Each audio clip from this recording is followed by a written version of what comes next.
Greetings. I'm Terry Rhodes, Vice President for Quality Curriculum and Assessment at the Association of American Colleges and Universities. We welcome you to the third in our series of Next Generation Assessment WebBite interviews with the leaders of each of the 7 regional accrediting bodies in the United States. We asked each leader what they've been hearing from their member campuses during the pandemic related to 2 critical issues: the campus climate for assessment on those campuses and the accreditors' expectations for useful evidence of student learning going forward. Here we speak with Belle Wheelan from the Southern Association of Colleges and Schools Commission on Colleges. Hi, I'm David Miller from the University of Florida, where I'm a professor in research and evaluation methods and director of the School of Human Development and Organizational Studies and Education. Today we're here with the SACSCOC to talk about the topic of next generation of assessment from the accreditor's point of view. Hi, everyone, and welcome. I'm Tammie Cumming. I'm the Assistant Vice President and Associate Provost for Institutional Effectiveness at Brooklyn College of the City University of New York. And I'm pleased to introduce Dr. Belle Wheelan, who is the President of the Southern Association of Colleges and Schools Commission on Colleges. Welcome, Belle. Thank you so much. I appreciate being able to join you two today. Thank you. Today, for our topic, what we want to start with was we have actually seen quite a number of changes, of course, happening recently with the COVID-19 crisis and all the things going on with the pandemic. And there's just lots of things going on in our colleges and universities. I know there are certainly at the University of Florida, but we're wondering from your perspective, what kinds of changes are you seeing in assessment and in accreditation at the institutions of higher education in your region? The first thing that happened was that those institutions that had not previously offered courses via distance had to get approval to do so. And the good news is that the Department of Education provided an opportunity for us to give waivers for that approval through the end of December. We had asked the department to give it to our institutions through the end of next spring semester, but they haven't done that yet. I would imagine with an election coming, they may not want to commit to anything next year, not knowing what the outcome will be, but at least they gave them through the summer and this fall. I have instructed our institutions, and because we don't know what the department is going to do, that if they want to offer or have to offer courses via distance in the spring, and they're not currently approved to do so, they need to submit a prospectus and get approved to do that. Usually July 1st is the deadline for that, but we've given them till September 1st because we know that everybody's working from home and trying to get together with other people to figure out what it is that this prospectus needs to say and how are we going to figure this one. So we're trying to be as accommodating as possible. So they have until September 1st to do that. So that's number one, getting those. We didn't have but about 75 institutions out of our 782 members that were not approved for distancing. So it worked out real well. It's not a huge volume that our board has to address. And some of our institutions will not choose to offer courses via distance in the spring. That'll be interesting if we're still in the middle of this pandemic. And so I've encouraged them, whether they think they will or not, to go on and get the approval. So that was the first thing. The second thing is they were concerned because this pandemic hit in the middle of the spring semester. And it was like, how do I collect data, from a semester and I said, all you have to do is in your report say, I've got 9.5 years of information, but I'm missing this last semester because of this strange thing called COVID-19. Everybody will understand that, but you have to say that. Don't just submit, a 10-year report with only 9.5 years of data without saying why that last cycle was not complete. So we're trying again to help everybody relax a little bit, don't get bent out of shape.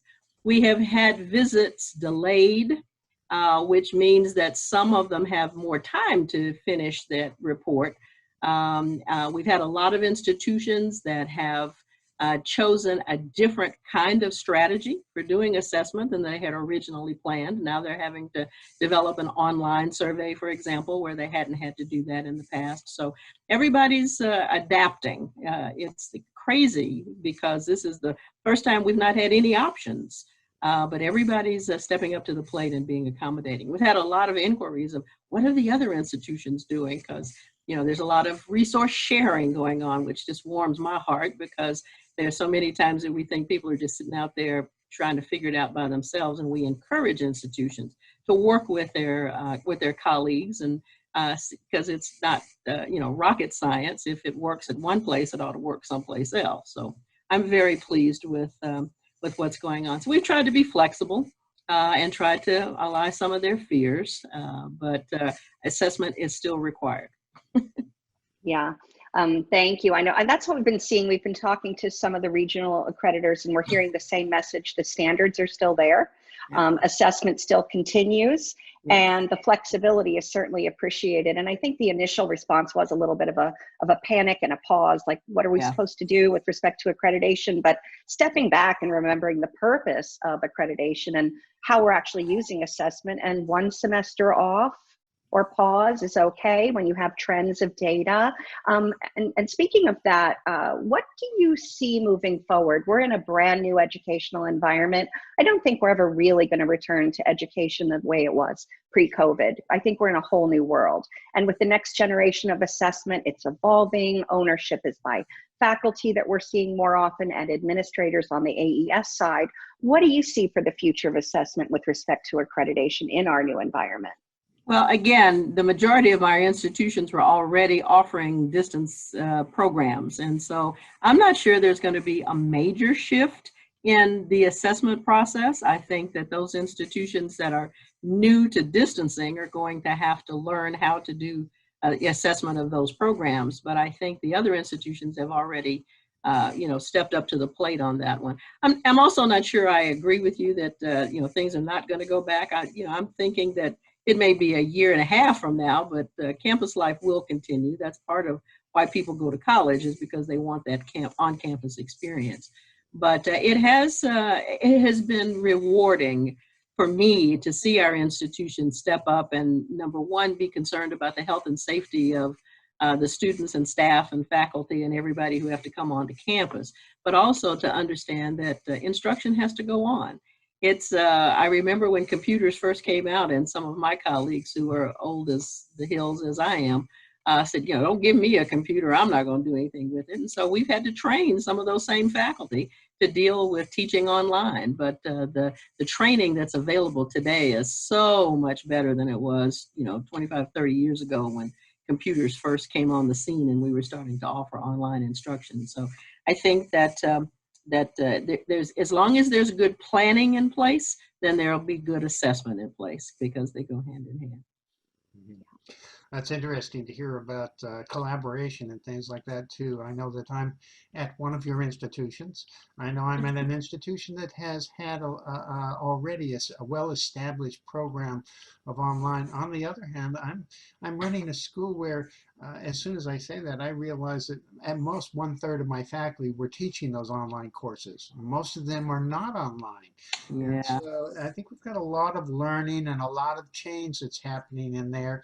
And I think you're right. There is just a lot of collaboration with, at least within the university, within our college.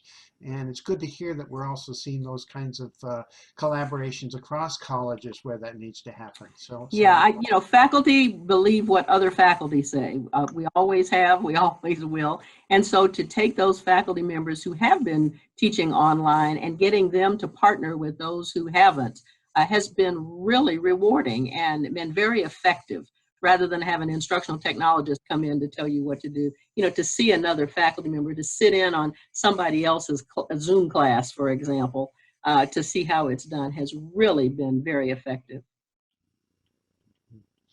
Yeah. And I'm sitting in New York City, is where I'm working with Brooklyn College in the City University of New York system.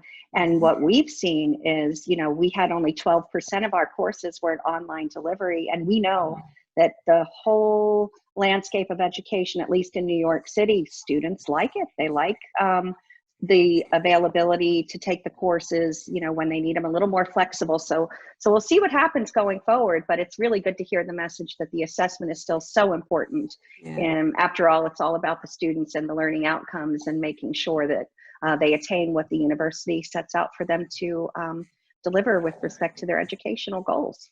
We might need to set up Zoom meetings with your students and my students, because my students are not liking online instruction.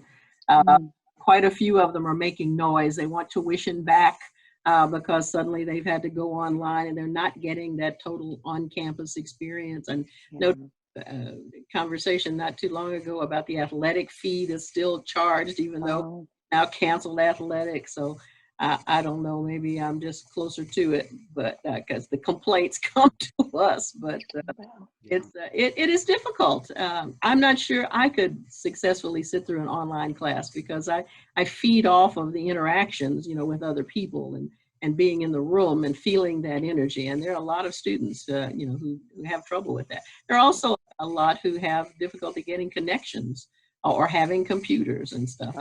Even be able to go into the library, you know, to get on a computer is difficult. But yeah, assessment's still going on, and all of those pieces are in that assessment. It's been quite rewarding too to see institutions that have provided computers for their students and bought hotspots so that they don't have to sit in, you know, a fast food restaurant parking lot in order to get onto the net. So it is different. There's no doubt about it. I'm just prayerful that it doesn't last forever.